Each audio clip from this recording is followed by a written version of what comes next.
ANI என்பது ஒரு தேசிய அளவிலான ஒரு ஊடகம். அவங்க வந்து சீமானுக்கு வந்து கரிஸ்மா, அதாவது ஒரு ஈர்ப்பு இருக்கிறது. கருத்தியல் ரீதியாக அவர் வந்து ரொம்ப உறுதியான நிலைப்பாடுகளுடன் இருக்கிறார். அந்த வகையில் ஏஎன்ஐ வந்து சரியாக அடையாளம் கண்டுதான் சொல்லியிருக்கிறார்கள். அவர் இஷ்யூஸ் பேஸ்டாக வந்து பேசுகிறாரு.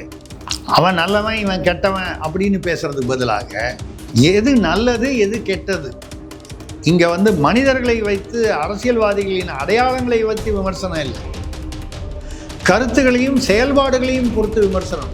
அது மாதிரி வரும்பொழுது இந்த ஏஎன்ஐ சொல்லுவது என்னவென்றால், கருத்தியலில் அவர் வந்து சிறந்து விளங்குகிறார் என்று நாம் சொல்லும் கருத்தை அவர்கள் ஆங்கிலத்தில் வித்தியாசமான ஒரு அவர்களுடைய இதில் வந்து ஸ்டைலில் சொல்லியிருக்காங்க. சீமானும் அதே தானே சொல்கிறார். நாங்கள் வாக்கை வைத்து நாங்கள் தேர்தல் அரசியலுக்கு வரவில்லை, நாங்கள் வந்து மக்களுடைய வாழ்க்கை முறைன்னு போனதோடு பேசினோம். அந்த மாதிரி வந்து அவர் வந்து சொல்லுது வந்து எங்களுக்கு அவசரம் இல்லைன்னு சொல்கிறார். அது சரியா இல்லையா என்பது அவருடைய கண்ணோட்டத்தை பொறுத்து இருக்குது. நாங்கள் வந்து மக்களுக்கு அந்த கருத்தியல் புரியும் வரை நாங்கள் காத்திருக்க தயார் என்ற ஒரு அர்த்தத்தில் தான் அவர் வந்து போய்கொண்டிருக்கிறார். அது அவருடைய பாதை. இப்போ தமிழ்நாடு அரசியல் களம் வந்து இடியாப்பத்தை விட அதிகமாக கூடுதலான சிக்கலில் இருக்குது. நான் சொல்கிறது இந்த கூட்டணி, இந்த இதர விஷயங்கள், இதில் இருக்கிறதுல யார் ரொம்ப தெளிவாக இருக்காங்கன்னா சீமான் மட்டும்தான். நான் அப்படி சொல்கிறது வந்து ஏதோ சீமானை உயர்த்தி பிடிப்பதற்காக சொல்லலை. ஏன் அப்படி சொல்கிறேன்னா, அவர்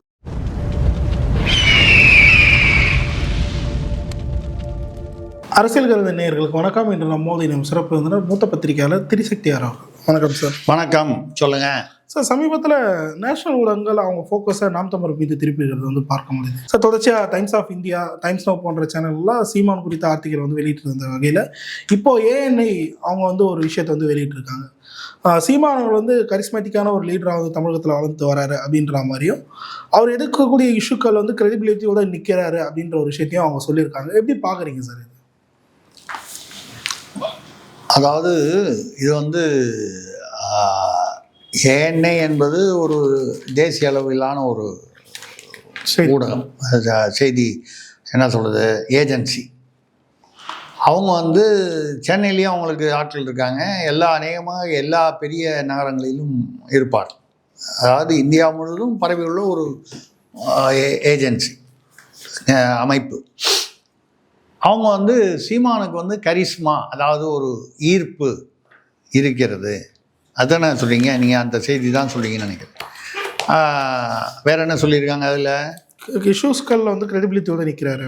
அதான் நம்ம அதுதான் சொல்லிட்டு வரோம். கருத்தியல் ரீதியாக அவர் வந்து ரொம்ப உறுதியான நிலைப்பாடுகளுடன் இருக்கிறார். அவருடைய கருத்தியல் வந்து சமுதாயத்தை பாதிக்கக்கூடிய, சமுதாயத்தை வளர்ச்சிக்கு கொண்டு போகக்கூடிய ரெண்டையும் பார்க்குது. நெகட்டிவையும் சொல்லுது. அதே சமயத்தில் வெறும் விமர்சனங்களாகவே, திமுகவுக்கு எதிரான விமர்சனங்களாகவே நான் சொல்லும்போது நீங்கள் ஏதோ ஒரு கட்சியை நினைப்பீங்க, புதுசாக வந்த கட்சியை. நான் அவங்கள சொல்லலை, நான் பொதுவாக சொல்கிறேன். அதாவது வெறும் மற்றவர்கள் செய்யும் தவறுகளை மட்டுமே குற்றம், அதாவது சுட்டி காட்டி எனக்கு ஓட்டு போடுங்கன்னு கேட்குறது வேற, அதையும் விமர்சனம் செய்து எப்படியெல்லாம் வந்து மக்களுடைய வளர்ச்சி பாதையை நோக்கி அவர்களை கொண்டு செல்ல வேண்டும் என்பதையும் வந்து சொல்லும்போது அங்கே தான் கருத்தியல் வருது. இப்போ நான் உங்களை திட்டினோன்னா அதுக்கு பேர் கருத்தியல் இல்லை, அது விமர்சனம்னு சொல்லலாம். அதுக்கு மேலே போச்சுன்னா வேறு மாதிரி சொல்லலாம். அது நாகரிகமாக இருக்கிற வரை அது விமர்சனம், பண்பை மீறி போகும்போது அது வேறு மாதிரி வசவுகள் ஆகிவிடுது. நம்ம அது நெகட்டிவ் சைடு. அதில் குறைபாடுகளை மட்டும் சுட்டி காட்டி வசவுகள் இல்லாமல் இருந்தால் அது உண்மையான விமர்சனங்கள். அது மீடியா செய்தாலும் சரி, எதிர்கட்சிகள் யார் செய்தாலும் சரி ஏற்றுக்கொள்ளக்கூடியது. அது எந்த கட்சிக்கு எதிராகவும் அந்த விமர்சனம் செய்யப்படலாம். இந்த கட்சி தான் சொல்ல, ஒரு இஷ்யூவை வந்து 2 இஷ்யூவில் ஒரு கட்சியை நம்ம வந்து ஆதரவு தெரிவிக்கிறோம் என்றால் வேற ஒரு விஷயத்தில் வந்து அதே கட்சியுடைய ஒரு நிலைப்பாட்டிற்கு நாம் எதிர்ப்பு தெரிவிக்கலாம். ஏனென்றால் நம்ம கட்சிக்கு தகுந்த மாதிரி நமது விமர்சனம் இல்லை, கருத்துக்கும் செயல்பாட்டிற்கும் தகுந்த மாதிரி தான் விமர்சனம். நான் பத்திரிகை நடத்தும் போதெல்லாம் கூட இப்பவும் கூட அன்றைக்கி வந்து பீகாரில் பாஜக வந்து 10,000 ரூபா வந்து இலவசமாக கொடுத்தாங்கன்னு சொல்லும்போது அது இலவசம் அல்ல உரிமை தொகை அப்படின்னு சொல்லி பேசும்பொழுது நான் என்ன சொன்னேன், அதுக்கு நீங்கள் பேர் எப்படி வச்சா என்ன, இங்கே மாதம் 1000 ரூபான்னு திமுக கொடுக்குது பெண்களுக்கு, தகுதி உள்ள பெண்களுக்கு வருஷத்துக்கு 12,000 ரூபா. அவங்க ஒரே சமயத்தில் ஒரு இன்ஸ்டால்மெண்ட்டாக 10,000 ரூபா போட்டாங்க. ஆக மொத்தம் அதுக்கு பேர் நீங்கள் உரிமை தொகைன்னு சொன்னாலும் இலவசம் தான். இதில் ஏன் இதை வந்து குறிப்பிட்டு சொல்கிறேன்னா, என்ன ரொம்ப சர்வசாதாரணமாக வந்து நான் ஏதோ ஆர்எஸ்எஸில் நான் தான் தமிழ்நாட்டில் தலைவர் மாதிரியும், நான் தான் ஏதோ பாஜகவுக்கு முக்கியமான தூண் மாதிரியும் எல்லாம் வந்து நடுவில் வந்து பல இடத்துல விமர்சனம் பண்ணுவாங்க. அப்படிலாம் ஒன்றும் கிடையாது. அதாவது யார் என்ன தவறு செய்தாலும் தவறு என்றால் தவறு, நெற்றிக்கண் திறந்தாலும் குற்றம் குற்றமே அப்படிங்கிற அளவுக்கு நம்ம போகிறோம். அது மாதிரி வரும்பொழுது இந்த ஏனை சொல்லுவது என்னவென்றால், கருத்தியலில் அவர் வந்து சிறந்து விளங்குகிறார் என்று நாம் சொல்லும் கருத்தை அவர்கள் ஆங்கிலத்தில் வித்தியாசமான ஒரு அவர்களுடைய இதில் வந்து ஸ்டைலில் சொல்லியிருக்காங்க. அவர் இஷ்யூஸ் பேஸ்டாக வந்து பேசுகிறாரு. அவன் நல்லவன் இவன் கெட்டவன் அப்படின்னு பேசுறதுக்கு பதிலாக எது நல்லது எது கெட்டது, இங்கே வந்து மனிதர்களை வைத்து அரசியல்வாதிகளின் அடையாளங்களை வைத்து விமர்சனம் இல்லை, கருத்துகளையும் செயல்பாடுகளையும் பொறுத்து விமர்சனம். நல்ல கருத்து உடையவர்கள், நல்ல செயல்பாடு உடையவர்கள் நல்லவர்கள், இல்லை என்றால் தீய சக்தி. இந்த தீய சக்தி என்பது வந்து சும்மா வந்து பேருக்கு வந்து அவர் தீய சக்தின்னு இவர் சொல்றதும் இவர் தீய சக்தின்னு அவர் அப்படி இல்லை. அதுக்கு பின்னால் ஒரு லாஜிக் இருக்குது. அந்த வகையில் ஏஎன்ஐ வந்து சரியாக அடையாளம் கண்டுதான் சொல்லியிருக்கிறார்கள். மறுபடியும் அதே சமயத்தில் நான் வந்து சொல்கிறது என்னென்னா, கருத்தியல் ரீதியாக வந்து அவர் வந்து தமிழ்நாட்டில் சீமான் வந்து என்னை பொறுத்தவரை பலமுறை நம்ம ஏற்கனவே பேசியிருக்கோம், கருத்தியல் ரீதியாக பேசக்கூடிய தலைவர்களில் முன்னணியில் நிற்கிறார் என்று பேசியிருக்கிறோம். இதை வந்து ஏஎன்ஐ சொல்லுது. அதுவே ஆனால் எவ்வளவு தூரம் ஓட்டுக்களை அவருக்கு பெற்றுத்தரும் என்பது, அப்போ அந்த 8% ஓட்டுங்கிறது வந்து அதை விட கூட வரலாம். கூட வந்தாலும் ஆட்சியை பிடிக்கும் அளவுக்கு வராது என்பது நமக்கு தெரிவதைப் போலவே சீமானும் அதே தானே சொல்கிறார். நாங்கள் வாக்கை வைத்து நாங்கள் தேர்தல் அரசியலுக்கு வரவில்லை, நாங்கள் வந்து மக்களுடைய வாழ்க்கை முறைன்னு போன தடவை பேசினோம். அந்த மாதிரி வந்து அவர் வந்து சொல்லுது வந்து எங்களுக்கு அவசரம் இல்லைன்னு சொல்கிறார். அது சரியா இல்லையா என்பது அவருடைய கண்ணோட்டத்தை பொறுத்து இருக்குது. நாங்கள் வந்து மக்களுக்கு அந்த கருத்தியல் புரியும் வரை நாங்கள் காத்திருக்க தயார் என்ற ஒரு அர்த்தத்தில் தான் அவர் வந்து போய்கொண்டிருக்கிறார். அது அவருடைய பாதை, அப்படிதான் நம்ம எடுத்துக்கணும். Okay sir. குறிப்பாக இப்போ சமீபத்தில் கடந்த காலங்களில் கூட பேசியிருந்தோம், இந்த பெரியாரை போற்றுவோம் அப்படின்னு சொல்லிட்டு நாம் தமிழர் வந்து ஒரு மீட்டிங் நடத்தியிருந்தாங்க. அதுக்கு பதிலடி தரும் விதமாக வந்து திராவிட பெரியார் கழகம் வந்து ஒரு மீட்டிங் வச்சுருந்தாங்க. அதில் பார்த்தீங்கன்னா கேமராமேன் தவிர்த்து ஆட்கள் யாரும் இல்லை, அதை பார்க்க வந்தவங்க யாரும் இல்லை அப்படின்னு சொல்லிட்டு இப்போ அது ஒரு ட்ரோலாக மாறிட்டு வருது.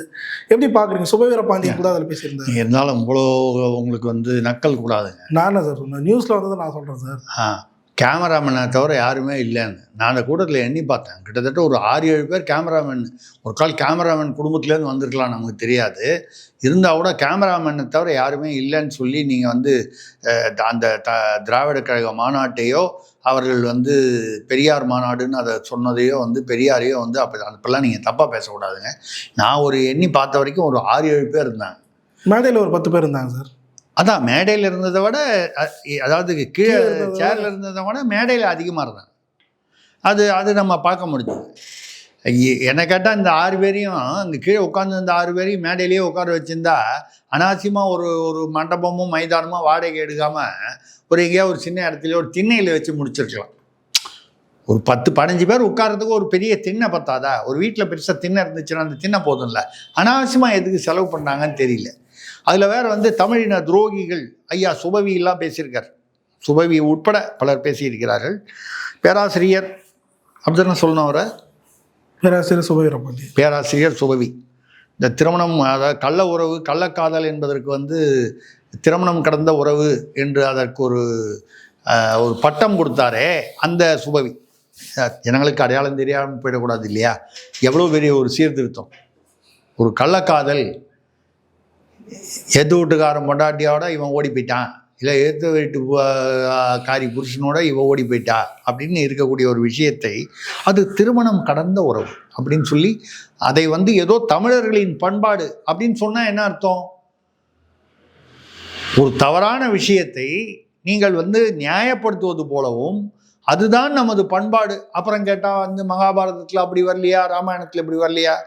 அதில் உள்ள நல்ல விஷயங்கள்லாம் எடுத்தீங்கயா. அதில் ஏதோ அந்த ராமாயணம் 5000 வருஷத்துக்கு முன்னால் நடந்ததுன்றாங்க, மகாபாரதம் அதுக்கு அப்புறம் நடந்ததுன்றாங்க. இன்னைக்கு நடந்தது நீங்கள் வந்து இன்னைக்கு உள்ள சமுதாயத்தில் எது வந்து நல்லது? மகாபாரதத்துலேயும் ராமாயணத்துலேயும் வில்லு விட்டாங்க, இன்னைக்கு AK-57 வச்சு அடிச்சுக்கிட்டு இருக்கான். ரெண்டுத்தையும் எப்படி ஒப்பிடுறது? ஆனால் அதில் உள்ள நல்ல கோட்பாடுகளே எடுத்துக்கொள்ளுங்கள். இது வந்து எந்த சித்தாந்தமாக இருக்கட்டும், நான் ராமாயண மகாபாரதன்றது ஒரு உதாரணமாக சொல்கிறேன். ஒரு குரான்லேருந்து எடுத்துக்கிறது, பைபிள் விவிலியத்துலேருந்து எடுத்துக்கிறது, நல்ல கருத்துக்களை எடுத்துங்க. நல்ல கருத்துக்கள் சொல்கிறதுக்காக தான் மதம் என்பதே உருவாக்கப்பட்டது.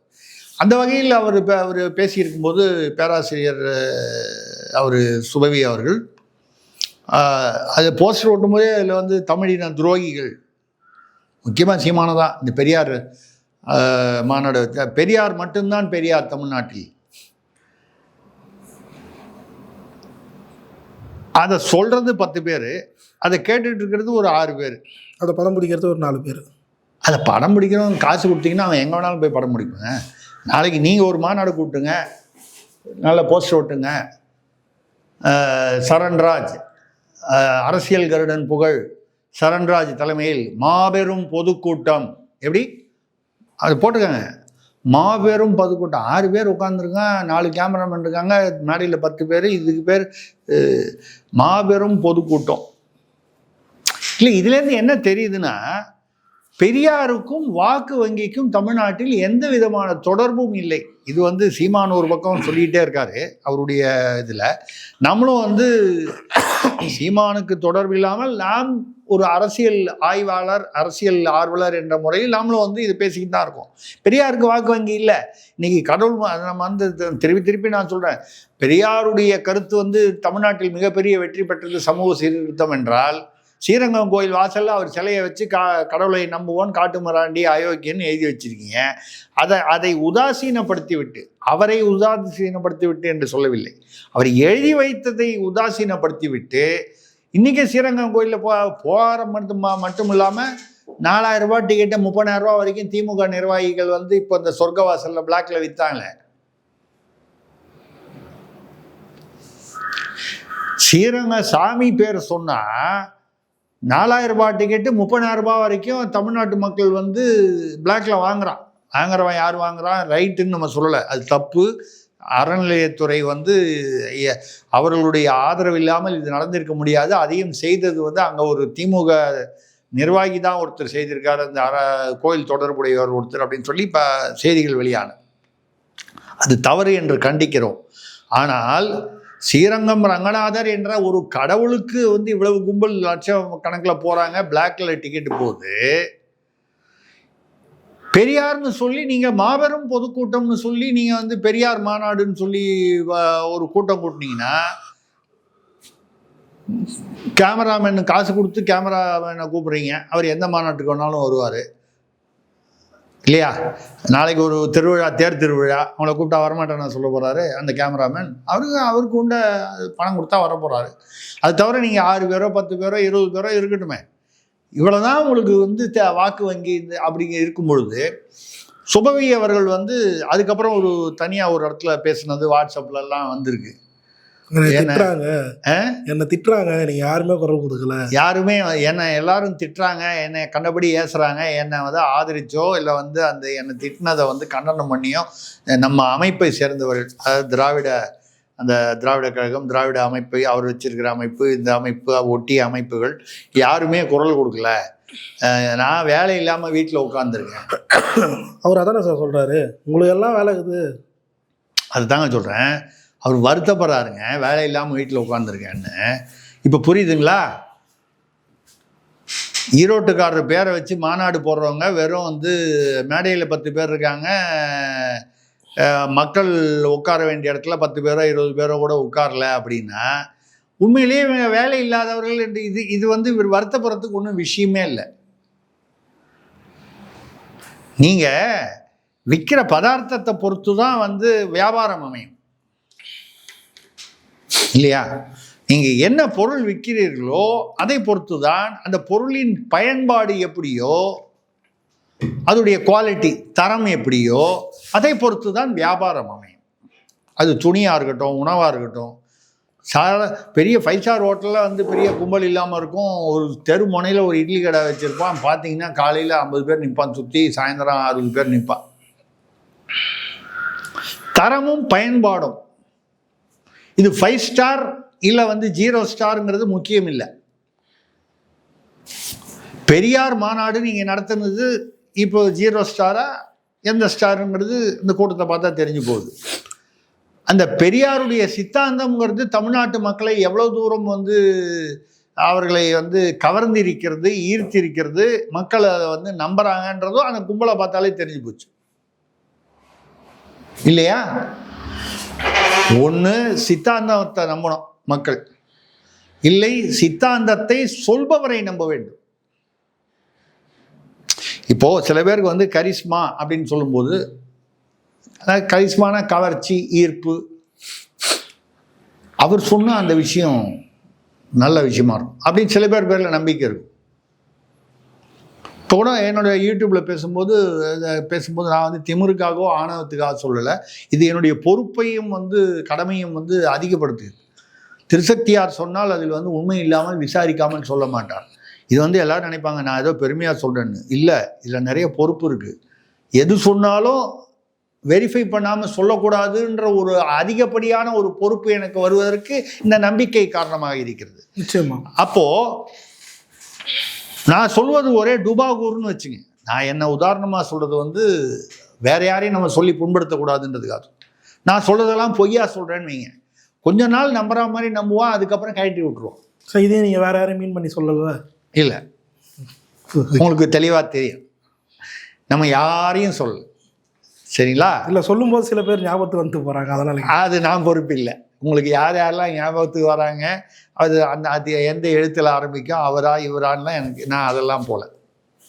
நான் ஒரு கருத்தாக சொல்கிறேன். எப்பொருள் யார் யார் வாய் கேட்பினும் அப்பொருள் மெய்ப்பொருள் காண்பது அறிவுன்னா இது மக்களுக்கும் பொருந்தும், பேசுபவர்கள் மீடியாக்களுக்கும் பொருந்தும், தலைவர்களுக்கும் பொருந்தும். அப்போ ஒன்று அந்த தலைவர் பேரில் நம்பிக்கை இருக்கணும், இல்லை அவர் சொல்கிற சித்தாந்தத்து பேரில் நம்பிக்கை இருக்கணும். ரெண்டுமே இருந்ததுன்னா பெரிய பலம். பெரியாரை ஒரு சித்தாந்தமாக சொல்லினீர்களானால் 10 பேர் தான் உட்காந்துருக்கான், 6 பேரோ 10 பேரோ. அப்போ அந்த சித்தாந்தத்தின் மீது, அதுதான் நான் அந்த ஸ்ரீரங்கம் உதாரணம் சொன்னேன். இங்கே வாசல்லையே அவருக்கு செலவு வச்சிருக்கீங்க, கடவுளை நம்புபவன் அயோக்கியன் காட்டுமிராண்டின்னு எழுதிருக்கீங்க. அதை தாண்டி 1,00,000 பேர் போகிறா. அதில் சில பேர் காசு உள்ளவன் 4,000 ரூபா டிக்கெட்டு திமுக நிர்வாகிகள், திமுக தொடர்புள்ள நிர்வாகிகள் 30,000 ரூபா வரைக்கும் விற்கிறா. அது வாங்கிறதுக்கு ஆள் இருக்குது. நான் அந்த பிளாக் டிக்கெட்டு சிஸ்டம் வந்து நான் ஆதரிக்கவில்லை, அதை வன்மையாக கண்டிக்கிறேன். அது தவறு. சாமி பேரை சொல்லி ஏமாத்துறது இருக்கிற பாவத்திலேயே கொடுமையான பாவம். அந்த பாவம் எந்த மாண்புக்கு போகும்? பக்தி வேஷம் போடும் பகல் வேடக்காரர்கள். கோயில் பராசக்தி வசனம், பராசக்தின்னா நாளைக்கு வர பராசக்தி இல்லை, கலைஞர் எழுதிய பராசக்தி, இந்த பராசக்தி. கோயில் கூடாது என்று சொல்லவில்லை. கோயில் கொள்ளைக்காரர்களின் கூடாரமாக ஆகிவிடக் கூடாதே என்பதற்காக சொல்கிறேன். இப்போ என்னாச்சு? ஸ்ரீரங்கங்கிறது சின்ன உதாரணம். கோவில் என்பது கொள்ளைக்காரர்களின் கூடாரமாக ஆகிவிட்டது. 4,000 ரூபாய் டிக்கெட்டை 30,000 ரூபாய்க்கும், 700 ரூபாய் டிக்கெட்டை 20,000 ரூபாய்க்கும் வந்து பக்தர்களுக்கு விற்கிறாங்க. கோவில் அந்த பணம் யாரு அரசுக்கு போகுதா? இல்லையே, ஒரு கட்சி நிர்வாகிக்கு இல்லை தனிப்பட்ட நபர்களுக்கு தானே போகுது. அப்போ கோவில் கொள்ளைக்காரர்களின் கூடாரமாக ஆகிவிடக்கூடாது என்று சித்தாந்தம் சொன்னவருடைய கட்சி, அவங்க தான் அதாவது கோயிலை வந்து கொள்ளைக்காரர்களின் கூடாரமாக ஆக்கினது. ஆக்கிவிட்டு வாசலில் வந்து கோயிலுக்கு போகிறவன் அயோக்கியன்னு வேறு சொன்னீங்க. அதையும் யாரும் மதிக்கலை. நான் சிலையை மதிக்கலைன்னு சொல்லலை, சிலைக்கு கீழே இருக்கிற வாசகத்தையோ அந்த சித்தாந்தத்தையோ மதிக்கல. இன்னும் கோயிலுக்கு போயிட்டுருக்கான். திமுகவை சேர்ந்தவங்களே வந்து அத்திவரதர் எடுக்கிறாருன்னு விடிகாலையில் ரகசியமாக போய் விஐபி பாஸ் வாங்கிட்டு பார்த்துட்டு வராங்கல்ல.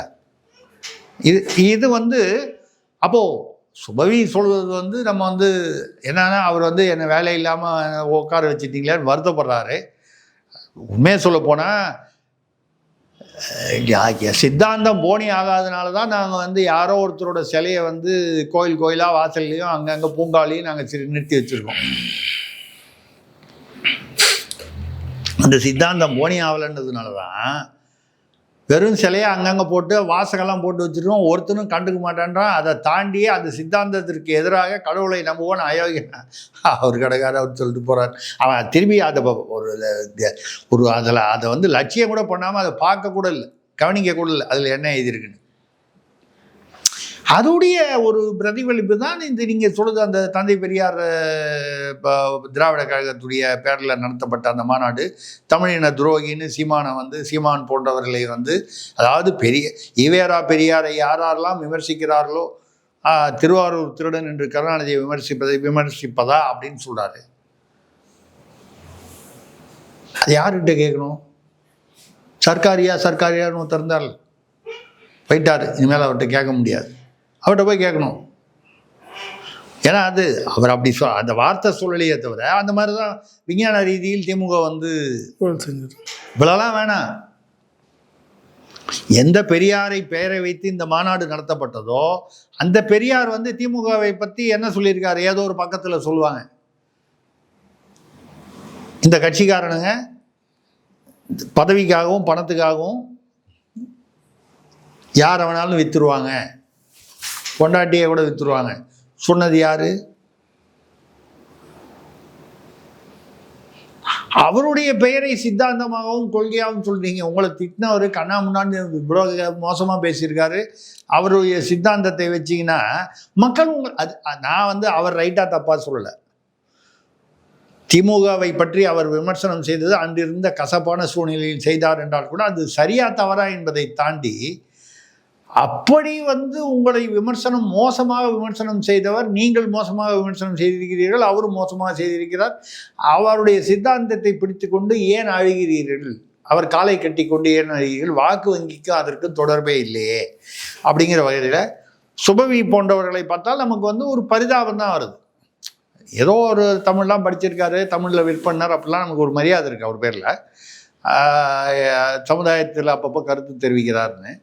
ஆனால் வந்து இப்படி வேலை இல்லாமல் பண்ணிட்டாங்களே, திண்ணையில் ஓரமாக உட்கார வச்சுட்டாங்களே அப்படின்னு வரும்போது அவருக்கு நம்ம ஒரு ஆறுதல் என்ன சொல்கிறோன்னா, ஐயா நீங்கள் இல்லை, நீங்கள் எந்த சித்தாந்தத்துக்காக கருப்பு சட்டை போட்டிங்களோ அந்த சித்தாந்தத்தை உருவாக்கியவரையே அங்கங்கே ஓரமாக உட்கார வச்சுட்டாங்க. உட்கார வச்சது யார்? சிலையா? திமுக தான். வேற கட்சிக்காரங்க யாரும் வந்து அப்படி உட்கார வைக்கல. அவரை வந்து டம்மியாக வந்து ஒரு சிலையாக உட்கார வச்சது வந்து யார்? அதே திமுக தான். அதற்கு ஆதரவாக நீங்களும் வந்து எனக்கு வேலை இல்லைன்னு சொல்லிட்டு இருக்கீங்களே. நீங்கள் எல்லாருமே அப்படின்னா விஐபின்னு ஒரு படம் வந்தது ஞாபகம் இருக்குங்களா? சிவகார்த்திகேயன். தனுஷா? வேலை இல்லாத பட்டதாரி. அதான் அப்போது விஐபிகள். இப்போ நீங்கள் அடுத்தது கேட்பீங்க, பட்டதாரியா இல்லை ஒரு வேலை இல்லாத பேராசிரியர்னா கூட விஐபி தானா அப்படின்னு கேட்பீங்க. அது வந்து விவிஐபியில் சொல்லலாம். வெட்டி வேலை கூட இல்லாத பேராசிரியர். நான் இவரை சொல்லலைங்க, பொதுவாக அந்த விஐபின்ற வார்த்தைக்கு ஒரு அடையாளம். இதுதான் வந்து அந்த மாநாட்டுடைய அந்த பொதுக்கூட்ட மாநாடை பார்த்து அகில உலகமே அண்ட சராசரமே அதிர்ந்து நடுங்கிய ஒரு மாபெரும் பொதுக்கூட்டம்னா அந்த கூட்டம் நடந்தது. இதுதான் இவர்களுடைய என்ன சொல்றது சித்தாந்தம். இந்த சித்தாந்தம் எவ்வளவு தூரம் நம்ம ஜனநாயகத்திற்கு பொருந்தும் என்பது உங்களுடைய முடிவுக்கே விட்டு விடுகிறேன். சரி சார், இப்போ இதை தொடர்ந்து இறுதியாக ஒரே ஒரு கேள்விதான். சமீபத்தில் போயிட்டு இருக்கக்கூடிய ஒரு மிகப்பெரிய இஷ்யூ, ஜனநாயகன் படத்துக்கு இன்னும் சென்சார் சர்டிஃபிகேட் வந்து வழங்கப்போதானே? ஜனநாயகன் பேசுனதை வச்சு தப்புன்னு ஒன்னே பிடிச்சிட்டீங்க. சரி, ரைட்டு. சீமானார்லாம் இது வந்து தவறு அப்படின்ற மாதிரி சொல்லியிருக்காரு. என்னதான் நடக்குது இது பின்னணியில்? இல்லை, நிறைய பின்னணிகள் இருக்கு.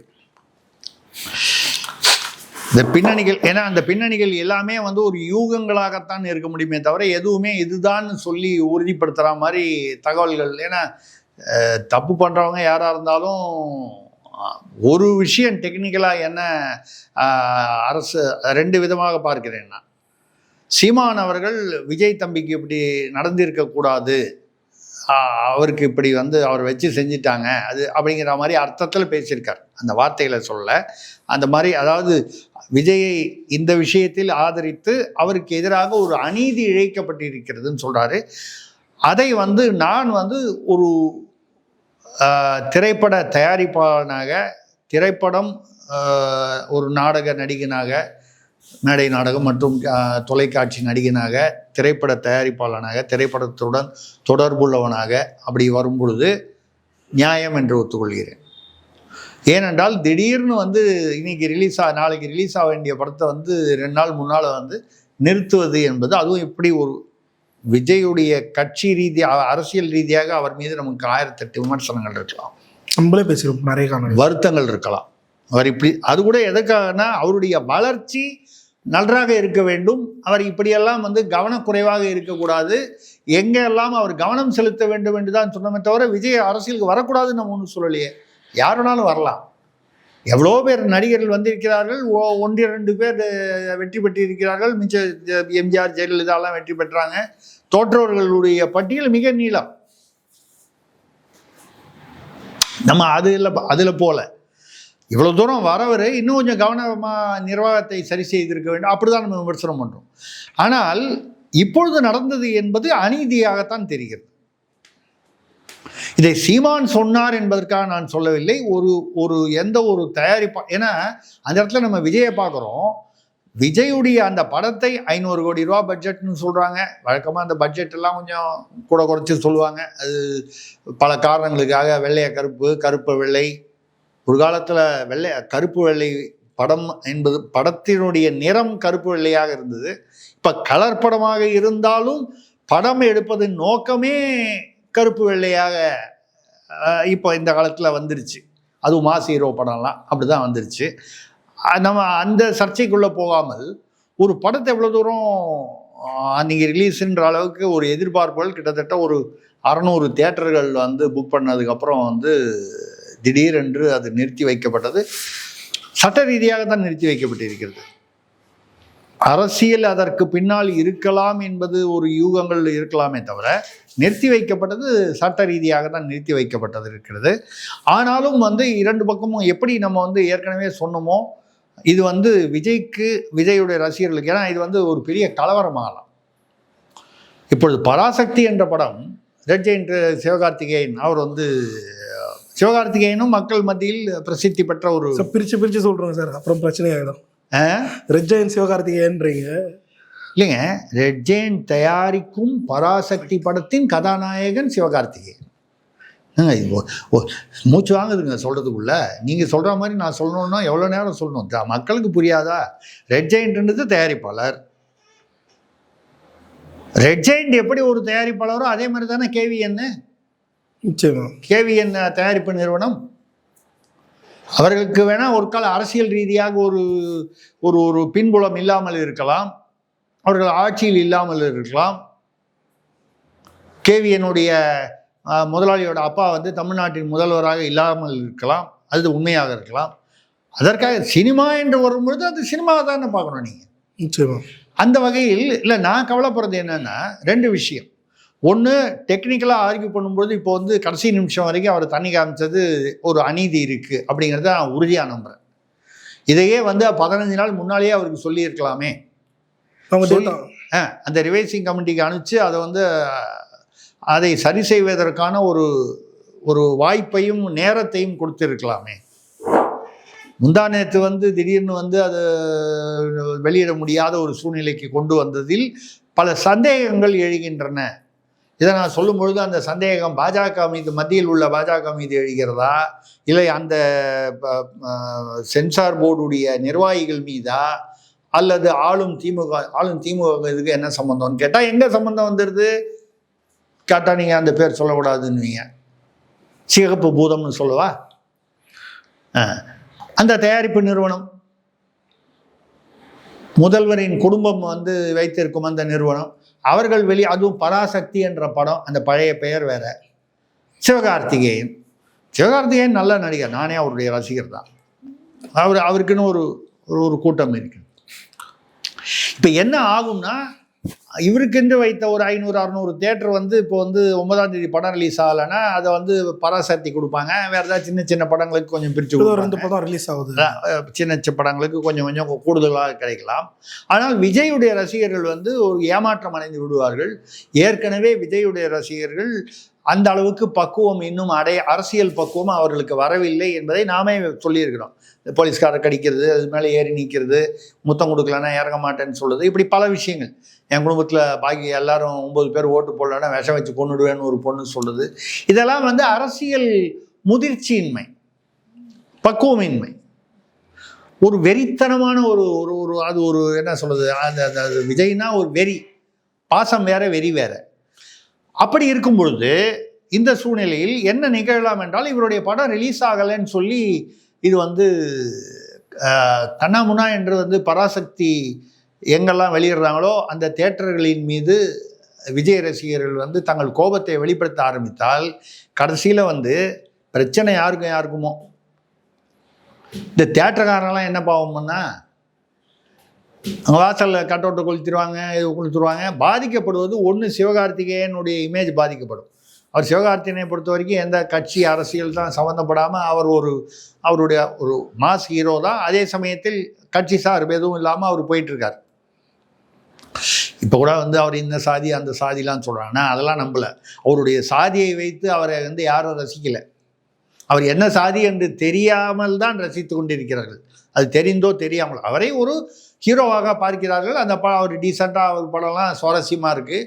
அவர் கூட சூரி வராரு, அது நல்ல கதைகளை தேர்ந்தெடுக்கிறார். விஜய் எப்படி ஒரு மாஸ் ஹீரோவோ, தனுஷ் எப்படியோ, ஒரு அஜித் எப்படியோ அப்படி தான் சிவகார்த்திகேயன். இதில் யார் எவ்வளவு பெரியவர் அதெல்லாம் விட்டுட்டு பார்த்தீங்கன்னா அந்த லெவலில் வர அவங்கவுங்க அளவில். இப்போ என்னென்னா, தேவையில்லாமல் சிவகார்த்திகேயனுக்கு ஒரு ஒரு தேவையில்லாமல் ஒரு எதிர்ப்பு வந்துருச்சு. அவர் ஒன்றும் சிவகார்த்திகேயனை ஓரளவுக்கு ஏதோ ஒரு வகையில் எனக்கு அறிமுகம் உண்டு. அப்படி இருக்கும் பொழுது சிவகார்த்திகேயன் அப்படி ஒன்றும் விஜய்க்கு ஒன்றும் எதிரியாகவோ அவருடைய கட்சிக்கு எதிரான கொள்கைக்கு எதிரான அப்பெல்லாம் ஒன்றுமே கிடையாது. அதுக்கப்புறம் அடுத்த கேள்வி, நீங்கள் விஜய்க்கு என்ன கொள்கை இருக்குது, அதுக்கு எப்படி சார் எதிரி வருவாங்களா என்ன கேட்கக்கூடாது. ஏதோ ஒரு கொள்கை வச்சிருக்காரு, அதுக்கு எதிரி கேட்குறனோ இல்லை நீங்களே சொல்லிடுறீங்க. இல்லைங்க, நீங்கள் கேட்டீங்கன்னா என்ன பதில் சொல்லுதுன்னு நான் திணறி போயிடுவேன்ல. விஜயுடைய கொள்கை என்ன சார், அதுக்கு எப்படி சார் சிவகார்த்திகேயன் எதிரியாக இருப்பார்னா, விஜயுடைய கொள்கையை நான் எங்கே போய் அட்லாண்டிக் கடலில் தான் போய் தேடணும். அது விட்டுருங்க. நான் சொல்கிறது என்னென்னா, அவர் விஜய்க்கு எதிரியோ விஜயோட கட்சிக்கு அரசியல் ரீதியாக அவர் வருவதற்கு எதிரியோ அல்ல. அவர் ஒரு நடிகர், அவர் ஒரு படத்தில் பணம் கொடுக்குறாங்க, பராசக்தின்ல அதுக்கு என்ன நீங்கள் பாசமலர்னு வச்சா கூட அவர் நடிச்சிட்டு போகிறாரு, படம் வரப்போகுது.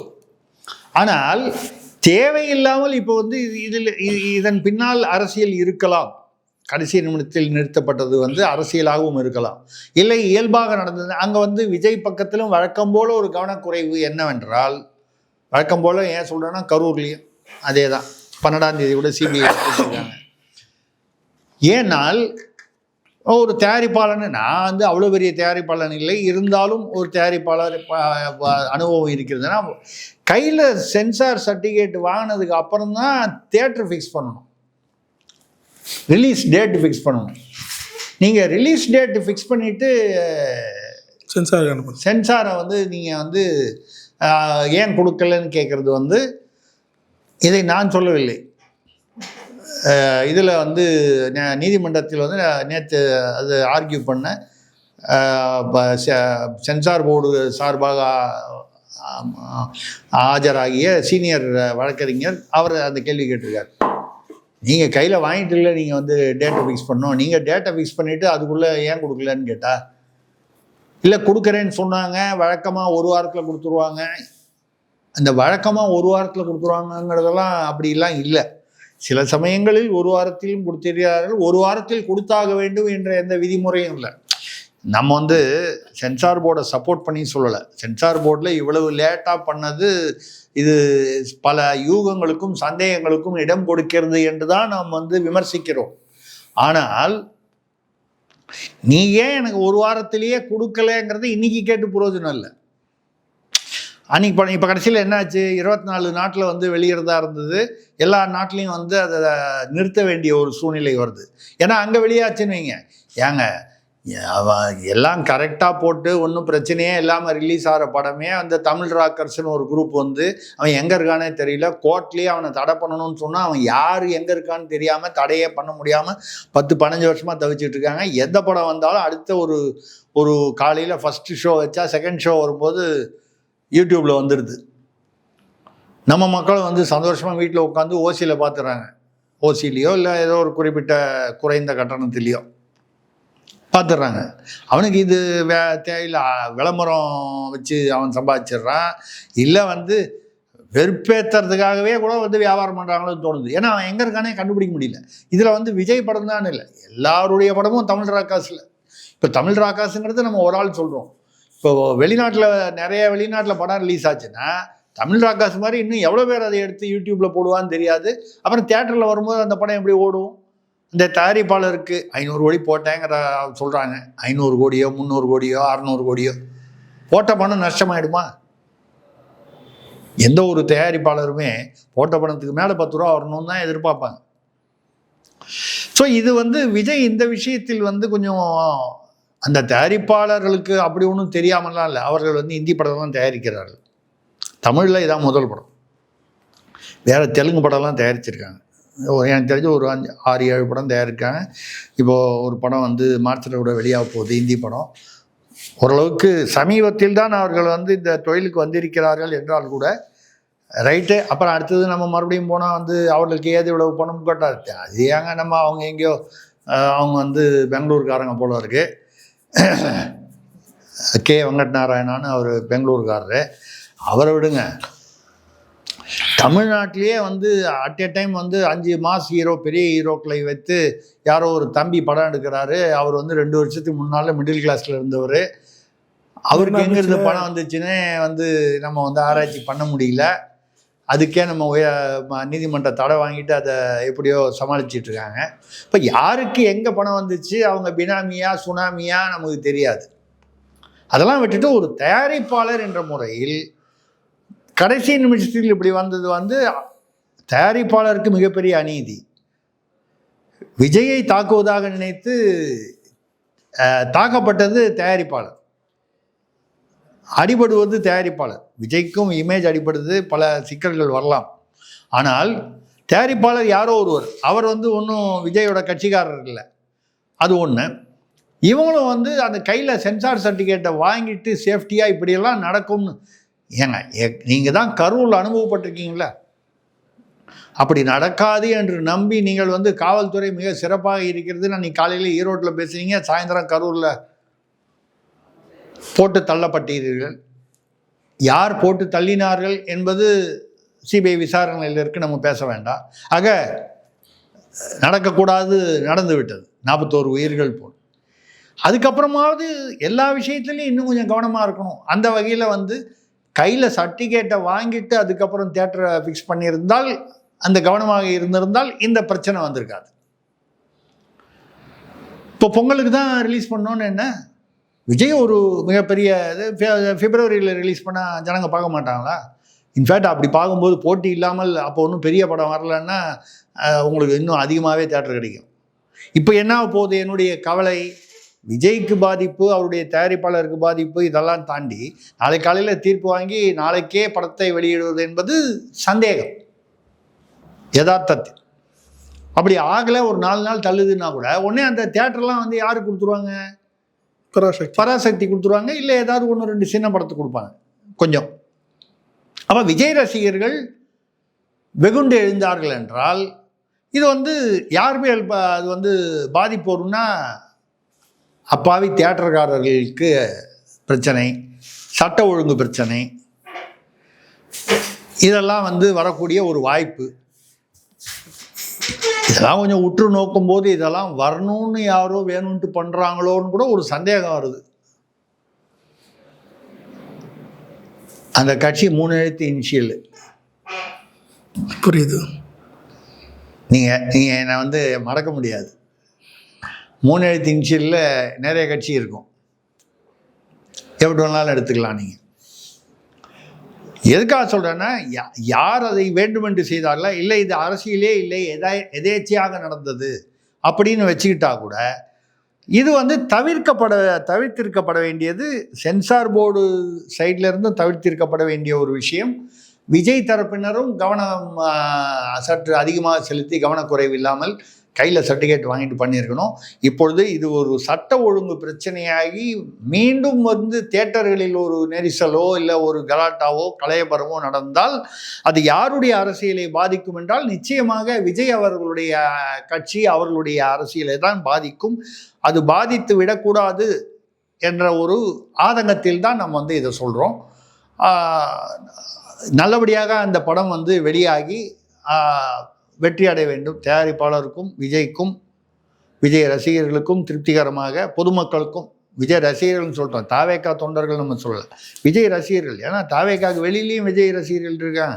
இப்போ நான் கூட நல்ல படம் கில்லி 3 தடவை பார்த்துருக்கேன். நான் 3 தடவை 4 தடவை பார்த்துருக்கேன். ஒரு தடவை தியேட்டர்லேயும், மற்ற போது டிவியில் போட்டு கில்லி போட்டு பாருங்கள், நல்ல படம். எவ்வளோ ரசிகர்கள் இருக்காங்க. இந்த ரசிகர்கள் வந்து ஏமாற்றப்படாமல், அந்த ஏமாற்றம் இல்லாமல் நல்லபடியாக வந்து அந்த படம் வெளிவந்து பொதுமக்களுக்கு சேதம் இல்லாமல், இது ஒரு தேவையில்லாத ஒரு அரசியல் ஒரு இதுவாக கொண்டு ஏற்கனவே ஆயிடுச்சு. இதற்கு மேலும் அதை வந்து ரொம்ப மோசமாக கொண்டு போகாமல் நல்ல விதமாக அந்த படம் வர வேண்டும். அவருடைய கடைசி படம் என்று அவர் ஏற்கனவே அறிவித்திருக்கிறார். அந்த படம் வந்து நல்லபடியாக தியேட்டரில் ஓடி நல்ல அவருடைய அந்த ஏற்கனவே இத்தனை வருடங்களில் அவர் உழைத்து அந்த நற்பெயரை, மாஸ் ஹீரோ என்ற நற்பெயரை சம்பாதித்திருக்கிறார். அது நிலைத்திருக்க, அது தொடர்ந்து இருக்க, அது வந்து இது ஒரு கடைசி படம் என்கிற வகையில் அமைய வேண்டும் என்பதுதான் நம்மளுடைய விருப்பம். பல்லர் கேள்விக்கு தெளிவாக நேரத்தின். வணக்கம், நன்றி.